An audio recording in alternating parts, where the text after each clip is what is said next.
Welcome to this edition of the Houston Roundball Review Takeover of the lunch break. It's Throwback Thursday style. Takeover is powered by JM&E. As you're watching this at high noon on Thursday, I'm at work. So I'm recording this Wednesday night after that hell of a comeback by the New York Knicks, or from the Spurs perspective, hell of a collapse by the San Antonio Spurs as the Knicks erased a 29-point deficit to defeat the Spurs 107-106. Knicks forward OG Anunoby with a tip in with 1.2 seconds left for the go-ahead and winning bucket. The Knicks now lead the NBA Finals Series 3-1, Game 5 in San Antonio on Saturday. 29-point deficit, and the Knicks came back to win. The Spurs set a finals record with 14 made threes in the first half. They made 3 out of 17 attempts in the second half. They only made 8 field goals total in the second half. The Knicks made 11 threes in the second half. Hell of a comeback by the Knicks. Hell of a collapse by the Spurs. That's why I waited to record the takeover late after Game 4 finished, because I wanted to have a little bit of info to share with you as you're watching the takeover. However, most of the takeover, today's takeover, will be about the Coogs, some Riot Sal's news, comments from Houston Cougars head basketball coaches on the women's side and the men's side. But yeah, of course, got to talk about the Brendan Sorsby saga as well. But that'll be the second half of today's edition of the Takeover. After discussing and showing once again, or for the first time, talking about the Rockets' new look for the uniforms. All of that I'm going to try to squeeze in on this edition of the Houston Roundball Review Takeover. But again, kudos to the Knicks for not giving up. Mike Breen, who does the Knicks broadcast during the regular season, even you could hear it in his voice. He got a little fandom when the comeback was going on and the game-winning bucket and all those things. But when the Spurs had that huge lead, I'm paraphrasing, Mike Breen said at one point, in case you're wondering what the largest comeback is in finals history, the tone of his voice was as if, folks, I'm trying to give you a reason to still watch us and don't turn away from the broadcast. The Knicks just walked down the Spurs and came back with an epic come-from-behind victory. Kudos to them. I mean, hell, they did it to Cleveland game fourth quarter of Game 1, down 22 in the fourth quarter against the Cavs. So 29 in the second quarter. They trailed by 27 at halftime. Plenty of time. I picked the Knicks in 6. I think the Spurs will win Game 5, although the way they lost Game 4, I kind of wonder what their mindset will be. But we can talk about that future shows edition of the Takeover next Thursday after the finals are over. Well, maybe not. Because Game 7 would be Friday, I think. I think that's right. But to this, Houston Cougars women's golf news. How about that for a segue? Rachel Pollock hired to lead Houston women's golf.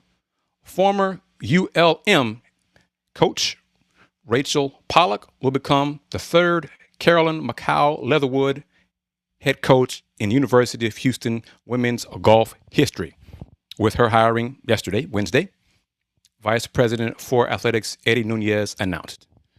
In 5 seasons at ULM, Pollock led the Warhawks to 3 NCAA regional team appearances and 2 individual qualifiers, as well as an individual berth to the 2026 NCAA championships.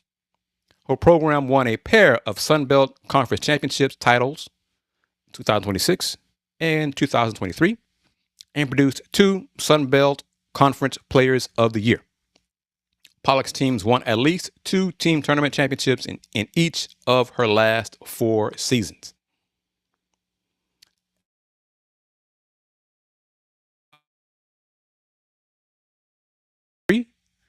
Her final ULM squad equaled that mark this season.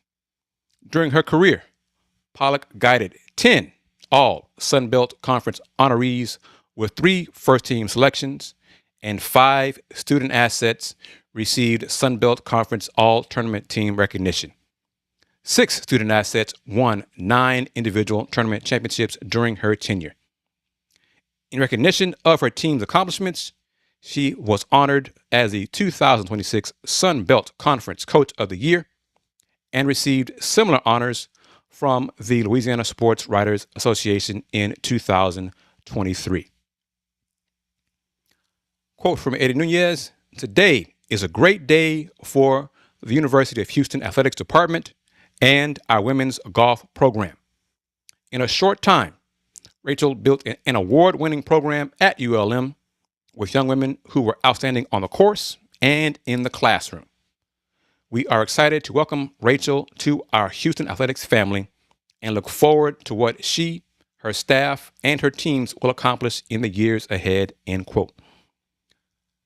Quote from Coach Pollock: "I am excited to build on the foundation that has been set in women's golf at the University of Houston. This program has set a standard of excellence I am excited to contribute to. I cannot wait to bring in student assets," well, she said student athletes, I'm quoting her, "who will bring a positive impact on the course, in the classroom, and in our community."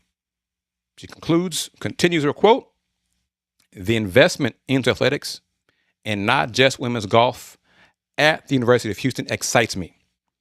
The great facilities our student athletes have access to, the continued improvements, and the exciting upcoming new projects show an ongoing investment in the golf program. I want to thank Eddie Nunez and Senior Deputy Director for Athletics, David Williams, for the opportunity to lead Houston women's golf. I am grateful to step into this role," end quote. Great positive quotes from new head coach, especially considering how the coach she's replacing left for Alabama because Alabama paid more, and I think even paid the buyout to Houston for her to go from Houston to Alabama. But that's SEC money compared to Houston money in the Big 12. As I always say, borrowing from colleague Willie Gibson, big bank, take little bank. That's Ice Cube made it famous. We use it also on Folks Talking Sports, and of course on the Houston Roundball Review Takeover. Earlier this week, on Monday, Matthew Mitchell, Houston Cougars women's basketball head coach, had his first Zoom media session of the off season.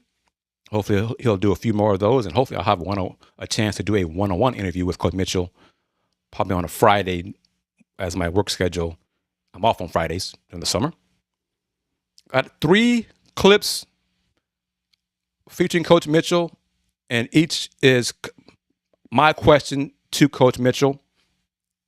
The first one is, I asked Coach what he learned from his first season at Houston that he hopes to take into year 2 in charge of the Coogs. Take a listen. Coach, what are things you learned about yourself and the team in season 1 that you want to improve upon in season 2? Well, I learned how important it is to stay connected to the process of building a championship program and keeping your attitude in control of your attitude and your effort. And so it became pretty apparent to me in the pre-conference schedule that it could be possibly a difficult year competitively. We were, we were not able to score the basketball at a level that helped us gain as many victories as we had hoped we could get in year 1.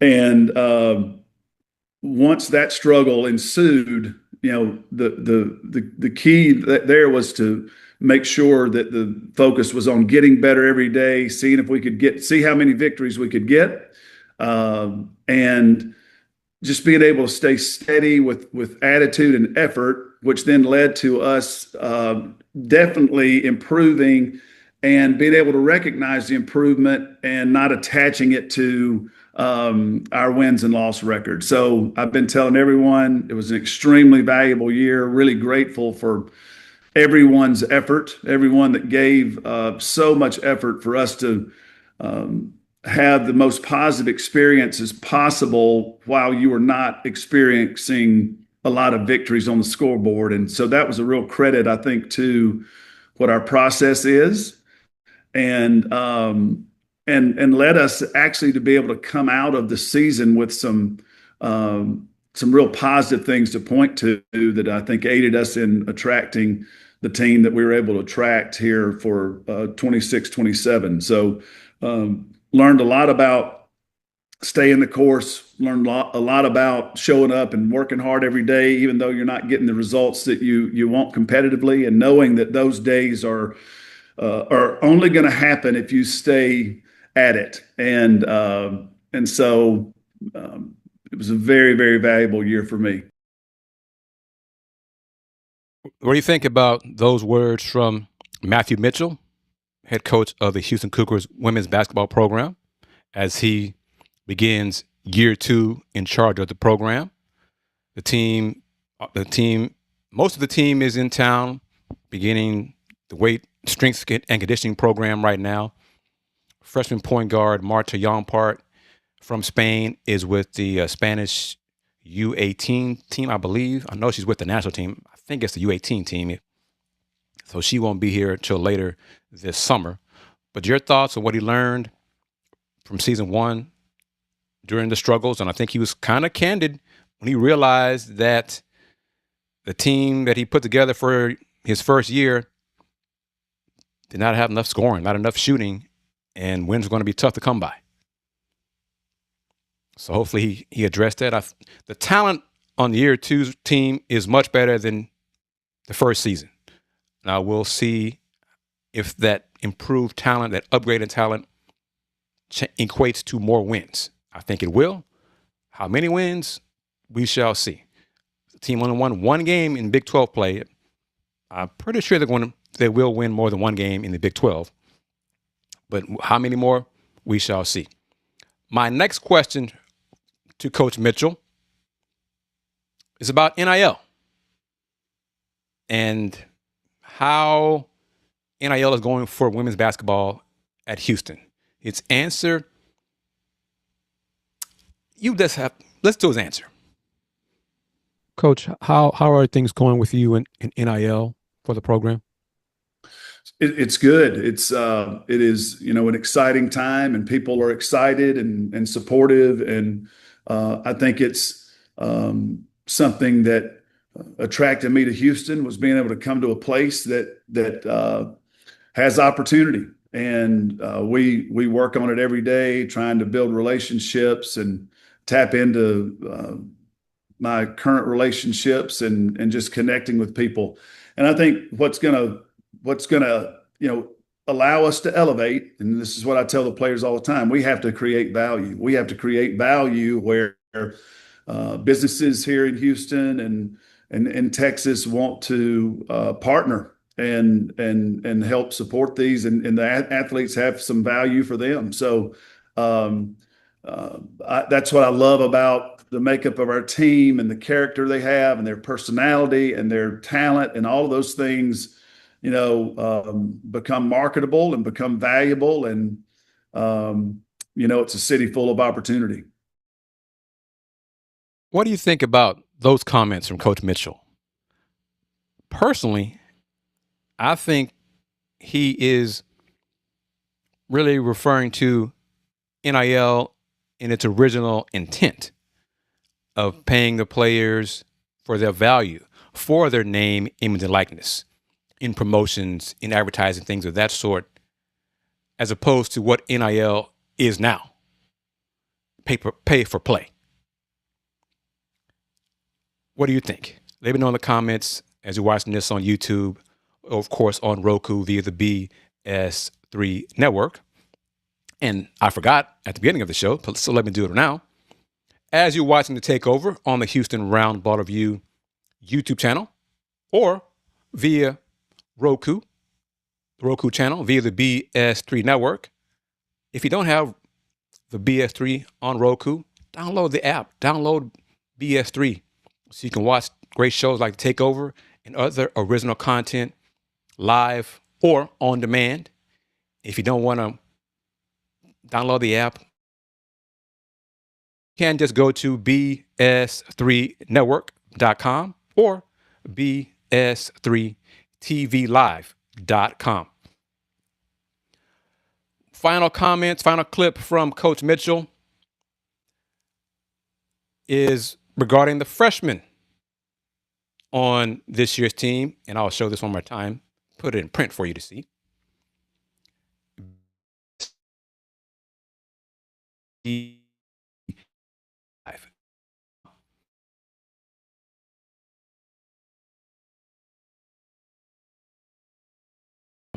But that's if you don't want to app show and on the Roku channel. But I want you and hope you broadening our advertising and our audience. So please help us strengthen our advertising base, our audience base, excuse me. Final comments, final clip from head coach Matthew Mitchell. I asked him about his freshmen for the 2026-27 Houston Cougars women's basketball team. Check it out. Coach, you touched on Madison Carlton a little bit. Tell us about your other freshmen, Tamia King and Olivia McCorkle. Yeah. So Olivia, I'll start with her. Olivia was the first game back for me in 5 seasons from watching, summer basketball. The first game I went to was in Dallas, and it was a club out of Chicago, Mac Irvin Fire, who I'd had 2 really good players from their program at Kentucky who had great success because their style of play. And one thing that's really hard to find is a kid that has tremendous desire to pick the ball up and apply full court pressure. And so it starts with heat on the ball and being able to pick up and getting that player to turn a couple times so she can't just get blown by every time, and you can kind of level the ball off a couple times. And so Olivia did that weekend in that tournament. And so I called Mac right after that, and he says, I already know what you're calling me about. And it was, sure enough, it was Olivia. And so, watched her throughout the summer and got to know her, and we offered her a scholarship, and she was our first commitment, first high school commitment last summer. And so she is a tough, tenacious guard, and shows a tremendous desire to play defense, and can play the point and can play the shooting guard, and is just going to be a real versatile, valuable guard for us. And we're excited about her. And then Tamia King, like I was telling you, Coach Buchanan and I were out, and she was like, what are these, what are we looking for? And so I said, number 15 right there. So we're looking for, after watching Tamia play, in a game. And man, what a superstar of a kid she is. Just a great person. Was the leader of her high school team. They had tremendous success, 40-1 last season. Just carries herself with such sincerity and wisdom that's so far beyond her years, and worker, gym rat, great student, like just a tremendous kid. I told her parents, I said, you need to write a book on raising kids, because to me, they said, we can't take any credit for her. She just came out of the womb like this. So she's just really one of those special players that is going to do whatever it takes to win. So she's got great offensive skill, very productive, very versatile on offense, great passing and creating opportunities for that's pretty unique out of a big, a power forward. She's got a great sense of where the ball needs to go. The ball doesn't stick with her. She gets it moving. She's happy to find her teammate in a high-low, and that's something that's impressive. And then just communicates well on defense, plays real discipline, doesn't foul.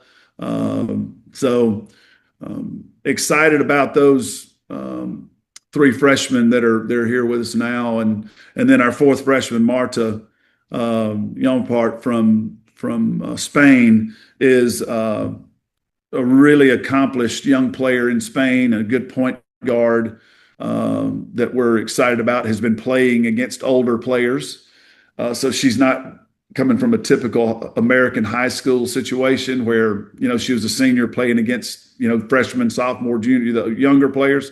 She's been playing against older players, and I love the way she handles the basketball in the ball screen. Great decision maker, great passer, great finisher, and shoots the three well and plays tough defense. And so excited about our four freshmen, and feel like they're the kind of people that we can, again, lay a strong foundation and watch them develop over their career. And that's our hope for that class.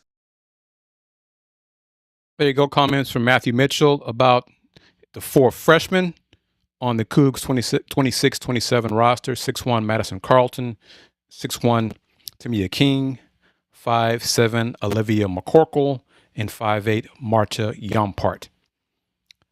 Talented, more talent than last year's team. I think the freshmen, I kind of agree with Coach Mitchell, is trying to establish a foundation with the freshman class and brought in some talent. Of course, Madison's sister, Justice Carlton, transferred from Texas. Yes, a transfer from Texas to come to Houston. So that, on paper, seems like a positive. So more talent. We'll see how many more wins that talent, improved talent, equates to this 2026-27 season. So that was Coach Mitchell from his media session on Monday. Now I'm going to play two clips from Coach Kelvin Sampson's media session from last Friday, June 5th. First clip is my question to Coach Sampson. The second one is my colleague from Let's Rage Coogs, Andy Yanez, asking Coach Sampson a question. So those two videos on this edition of the Takeover, and then I'll take a quick break, bottom of the hour, and then come back and discuss the Rockets' new uniforms, and of course, the Brendan Sorsby saga. But first things first, I asked Coach Kelvin Sampson his thoughts on the discussion in the Big 12 regarding the Big 12 men's conference basketball games going back to 20 games in conference play. Morning, Coach. Morning. Coach, what are your thoughts on the discussion of the Big 12 returning to 20 conference games? I see both sides. We had 18 our first year, then we had 20 our second year. I think 60% of our budget for the Big 12 conference comes from our media rights agreements. So going to 20 games probably is an asset there. The argument against it would be the two games that you're taking and putting them as conference games is the flexibility to play in tournaments or play in games where you can make money for your NIL program.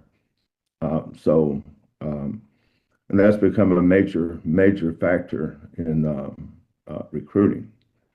So if we go to 20 games, I think that'd be good for the conference. If we stay at 18, I think it'd be good for the coaches. But Commissioner Yormark will make decisions on what he thinks best from the league, and I'm sure our coaches will go along with whatever he decides. Comments from head coach Kelvin Sampson regarding the discussion of going back to 20 men's basketball conference games in the Big 12. Coach, a thoughtful answer. I think Commissioner Yormark and the TV partners are probably going to discuss and prefer going to 20 games in conference play, going back to it. As Coach Sampson said, the coaches prefer 18. I think the money needs to be agreed upon, the boost in revenue for the conference. And if the money's right, it will be 20 Big 12 men's basketball games in conference play starting in the 2027-28 season. And last year, June 11th, June 12th, the Big 12 Conference announced the schedule matrices for the opponents in Big 12 men's and women's basketball last year. So last year around this time, June 11th, June 12th, I hope that will be the case as well this year. So as you're watching this, I hope the conference has announced the schedule matrices for men's and women's basketball in the Big 12. And by that, I mean teams find out who they're going to play home and away. Those 3 teams they'll play home and away. And then the other 12 opponents, they'll play once. 6 of those 12 will be on the road, and the other 6 will be away. I hope that will be announced as you're watching today's edition of the Takeover. I hope discussions regarding Texas Tech's Brendan Sorsby don't delay that.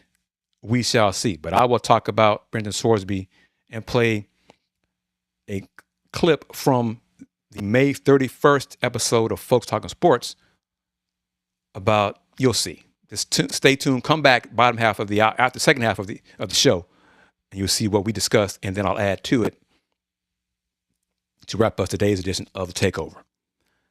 But as I mentioned moments ago, the second video with comments from Coach Kelvin Sampson is a question from Andy Yanez from Let's Rage Coogs and Pod Slamma Jamma. Here's Coach Sampson's answer to Andy Yanez. Obviously, a few weeks back, you guys did the coaches caravan. I was just curious, like how important is it for you and some of the other coaches to go out there and do events like that, where y'all kind of connect with the alumni and the U of H kind of supporters, with events like that? Yeah, that's been a huge part of every school I've been to. I was with 2 football coaches at Washington State University. One was Dennis Erickson and one was Mike Price. And we had it in our contracts that we had to do 17 caravans. We'd start in Pullman and start heading west. We'd stop at a lot of different places. Sometimes we'd have one of those custom-made vans, and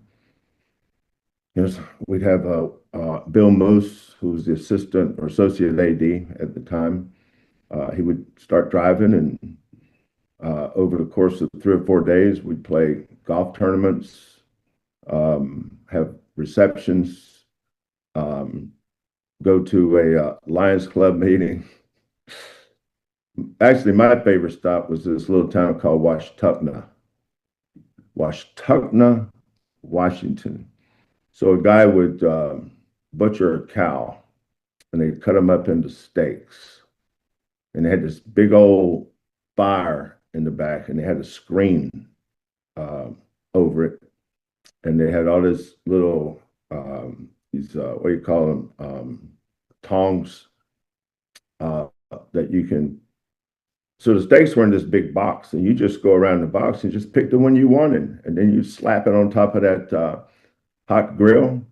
Then they had the utensils to flip it over or however you wanted to do it, and you cooked it to how you wanted to cook it. And then we'd sit there, and when them old boys would go, Coach, we're going to win any games this year? And I tell them we're going to try hard. I think we got a pretty good team. But I love those Washtuckna starts because those wheat farmers were great people. They were great Cougars. They really, really supported that program. And some of the nicest people I've ever met. Then you just start heading toward Ellensburg, which was in the middle of the state. You wind up in Yakima, not to be confused with Yakima, is Yakima. And then we start heading up to Olympia and Tacoma, Seattle. Northwest corner up there was Bellingham. We stopped at them all. We did 17 of them, not in a row, not consecutive days, but over the course of the summer, we would do 17. Oklahoma, we did 5 or 6, but we'd have 1,000 to 1,500 at every one of those stops. But we started the Caravan this year, and I hope we keep adding stops to it. And sometimes it's not always just to raise money or talk about financial support. Sometimes it's a way to thank your fans. Sometimes it's a way to shake their hands and pat them on the back and thanking them for supporting our programs. And you call that friend raising. It's not always fundraising. Sometimes it's friend raising. Those people are excited to see us. Here comes Willie Fritz and what Willie's doing with the football program, and people get excited to see Willie. They want to ask him about his recruiting, the scheduling. What do you think of the team this year? It's good for us to go out so they can see us and realize we're just like them. We're just regular people. I'm Ned Neva's son. I'll never not be anything other than that. Just because our team is this doesn't mean I'm any different. So I thought all the stops we made were good starts. We need to rally the troops and get more people there. But I appreciated the people that did come out. Head coach Kelvin Sampson, Houston Cougars men's basketball head coach, with comments regarding the Coaches Caravan. Recently, I think one stop, the most recent stop was here in town.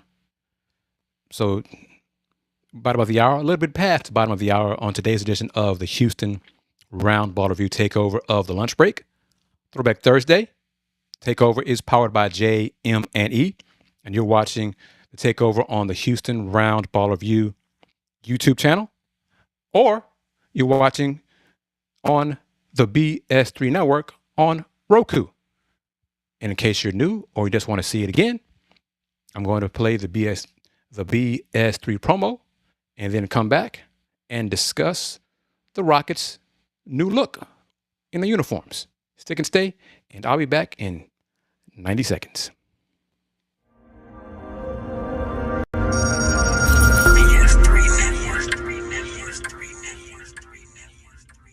BS3 Network, changing the way you watch TV.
Welcome back to today's edition of the Houston Roundball Review Takeover of the Lunch Break.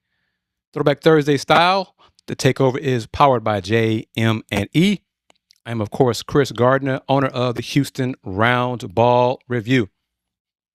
Now, as we continue today's edition of the Takeover, I want to bring to your attention the Houston Roundball Review YouTube membership. The 2 tiers, the All League tier, for a price of $2.99 per month, and the All World tier at a price of $4.99 per month. You get early access to new videos, photos, and status updates, loyalty badges, emojis, part of the All League tier. In addition to those perks in the All League tier, you'll also get members-only YouTube shorts, members-only videos, and members-only live streams. Please, I encourage you, scan the QR code. That's an additional way to support the Houston Roundball Review. And you become a member of the Houston Roundball Review members-only section. I let you know how you can receive your digital golden ticket to receive a free large pizza from Star Pizza as my way of saying thank you for supporting the Houston Roundball Review with your members-only membership. Next, and I don't want to forget this, salute to Rice Owls alum now, Jalen Smith, for signing a pro contract overseas. Jalen Smith, men's basketball alum, signed a pro contract with BC Previtsa this past season. Smith, 6'7", 6'8", forward, wing, was third on the team with 12.5 points per game and second with 2.3 assists, while adding 2.9 rebounds.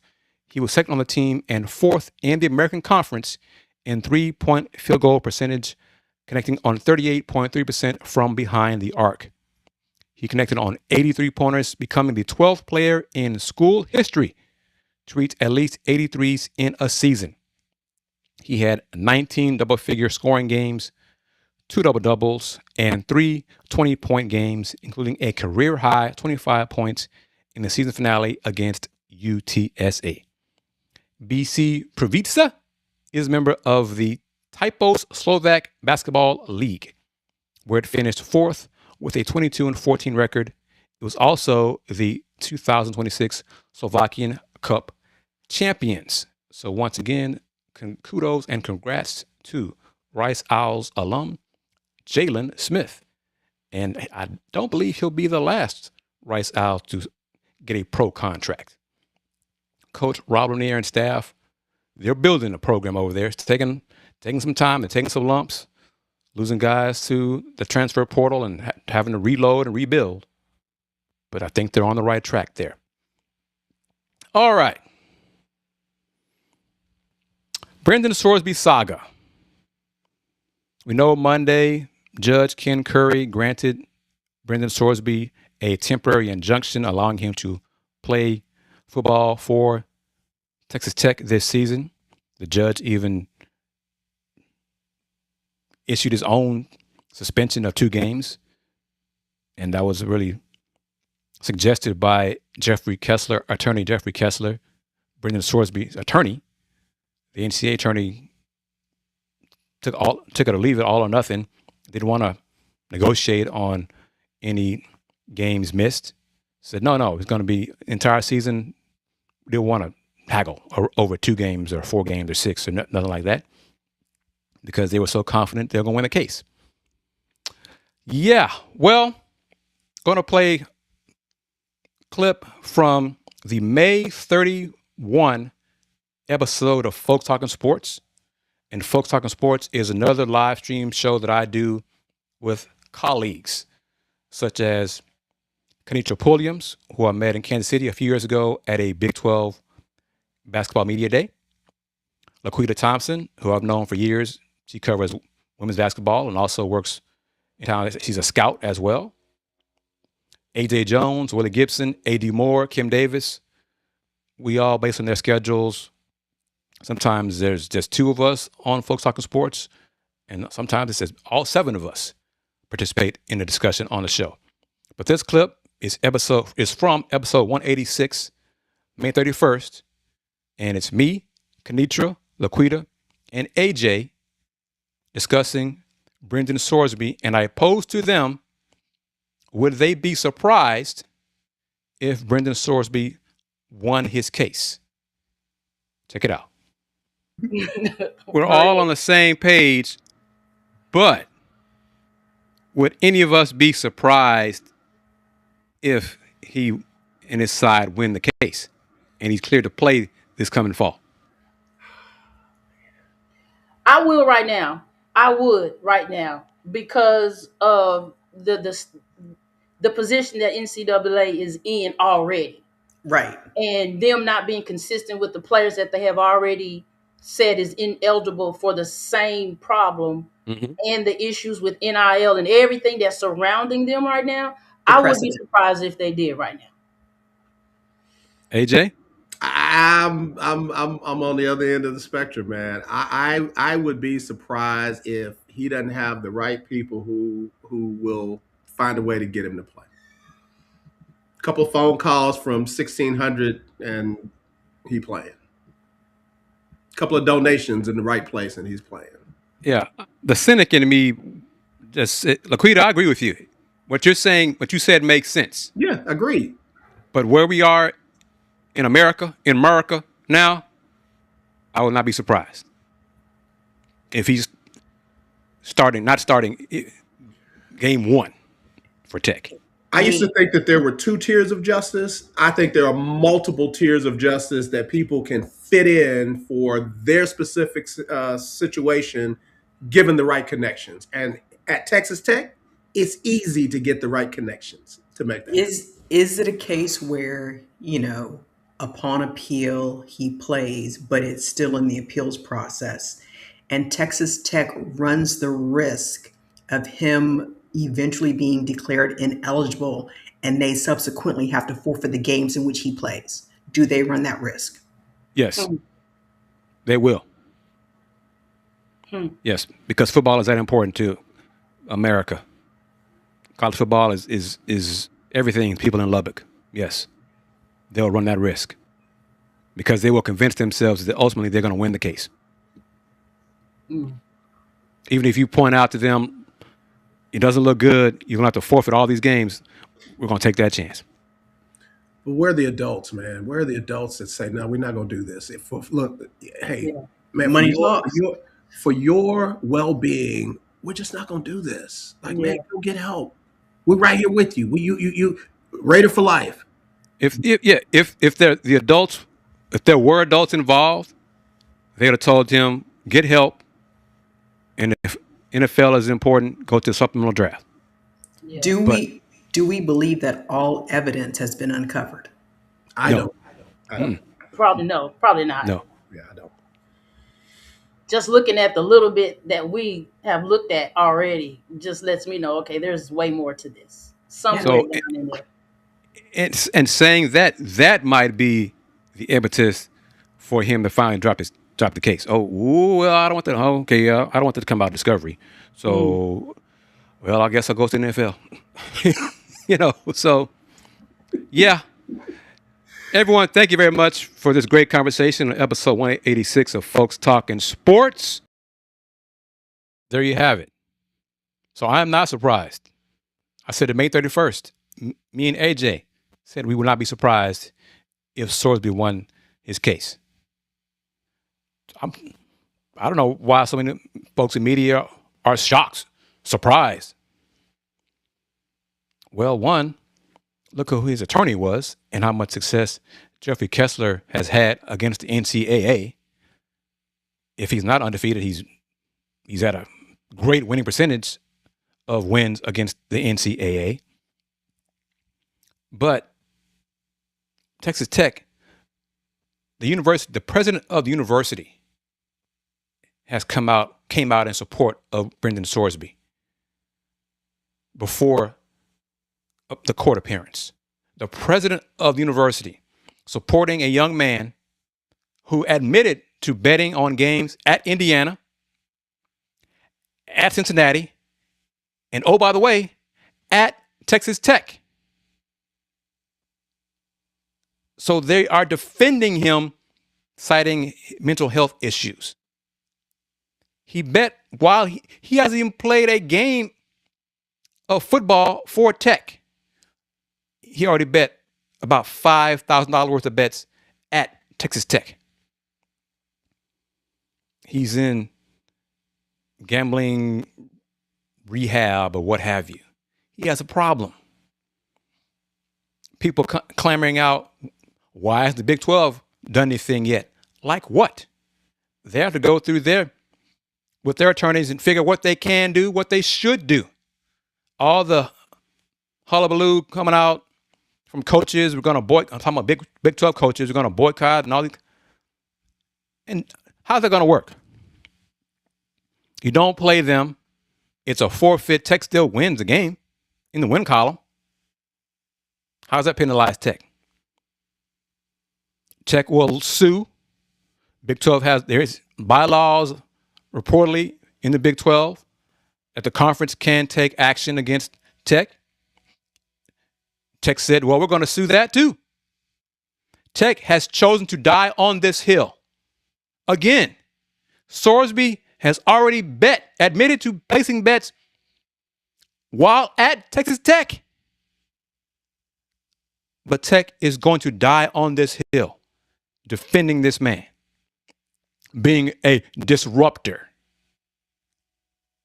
Okay, be your disruptor, be the pariah, die on that hill, and then probably say at some point, Brendan, man, I don't know if it's worth it. Maybe you shouldn't play. You can practice with the players, with your teammates, but maybe you shouldn't play. Because every incomplete pass he throws, if he does play for Tech, someone is going to question in media, fans, is he on the take? Why did he miss that pass? That guy was wide open. What's going on with that? They're going to reach out to him on social media. Brandon, you owe me money, man. I want my money. This is not going to end just because he wanted a temporary injunction. The NCAA appeal, fine. That court case won't happen until February after the season. And it probably won't happen. It probably won't get to court. And Brendan and his folks might say, yeah, it's not worth it. So all of this harumph. I know what I said in that clip on May 31st. It would not shock me if all this Cody Campbell stuff and Tech flexing their muscles and, trying to show their manhood, if they ultimately say, yeah, Brendan, we're not going to let you play.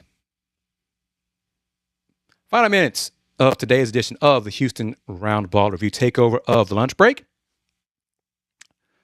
Got to do this. Thanking my current sponsors and members of the online business directory, the African Center of Wellbeing, Be Elite Basketball, Byron Riley CPA, Pantaleon Law Firm, Star Pizza, United Sports and Entertainment, VIP Realty, and the Saxenian family. Reach out to me. Email me, advertise at THEHRR.com, advertise at TheHRR.com, advertise at TheHRR.com. Now, wrapping up today's edition of The Takeover. The Rockets on June 4th announced they unveiled a new look for the franchise, honoring the past while pushing Rockets basketball into an exciting next chapter. Rooted in the energy, pride, and championship spirit of Houston, the new brand identity brings back the iconic ketchup and mustard color palette that helped define Rockets basketball for decades, while introducing a modern collection of logos, uniforms, and apparel designed for the future. Quote from Patrick Fertitta, the vice chairman of the Rockets and Comets. We heard our fans. Ketchup and mustard is back. From the time my family bought the team in 2017, We've heard from countless fans about how deeply those colors are tied to their memories of Rockets basketball, end quote. We wanted to create something that celebrates the generations of fans who built Rockets basketball while inspiring the next generation of Rockets fans. Rockets Red returns as a heartbeat of the franchise, while Championship Yellow reconnects past greatness to the future ahead. The timeless Rockets R logo remains at the center of the new look, as you see on the slide, reinforcing the organization's core identity, while the reimagined Dunksternaut blends nostalgia with innovation and further connects the franchise to the spirit of Space City. The new global logo draws inspiration from NASA mission patches with 2 quasars symbolizing the franchise's journey from San Diego to Houston. There is the Dunksternaut. What do you think about that? I think it's pretty cool. Keep in mind, I'm not a Rockets fan. I'm not going to buy this. No worries about that. But I think it's a cool logo. It's a neat look. Houston's icon and association uniforms for this coming season reimagine the franchise's visual identity while honoring the eras that shaped Rockets basketball. The Icon Edition features Rockets across the chest, while the Association Edition showcases Houston as a tribute to the city that fuels the organization. Both uniforms are accented with broken tonal pinstripes, inspired by the team's look from the mid-90s and early 2000s. Yeah, the pinstripes are hideous. But anyway, custom typography derived from the championship-era word marks, including the return of a signature lowercase t and a distinctive slanted presentation, completes a uniform system rooted in legacy and built for the future. And here is an example. Alp's wearing, let's see, that would be the Association Edition that Alp is wearing, with Houston across the front. I think that's a sharp look, don't you think? What do you think? I think it's pretty sharp. Kevin Durant is wearing the icon look with Rockets across the front. Not a bad look. I think it's pretty sharp. It's a good look. Gotta say, it is a good look. What do you think? Let me know in the comments as you're watching the show. The statement jersey embraces Houston's Space City identity and the relentless pursuit of innovation. Its black base symbolizes the vastness of space, while a quasar-inspired pinstripe reflects the speed, force, and intensity of Rockets basketball. Along the side panels, Rockets rise seamlessly from the shorts into the jersey to create a continuous visual expression of momentum and acceleration. On the back middle portion of the jersey, a red commander stripe draws inspiration from NASA mission leadership identifiers. Each jersey includes a Clutch City Jock tag framed by 2 quasars. Shorts prominently feature the Rockets R logo, while the Dunksternaut logo appears on the waistband. Here's the statement jersey. That's Amen Thompson. The black base representing space. The gold jump man. That's the front of it, of course. And then the back. I think it's sharp. But this look, this one I like. The picture. It's Jabari Smith. I guess a little quasar lighting of that. I like that picture. The picture's sharp. That's how they sent it to us from the Rockets PR department. I like that. And here's another look of it right here. I like this.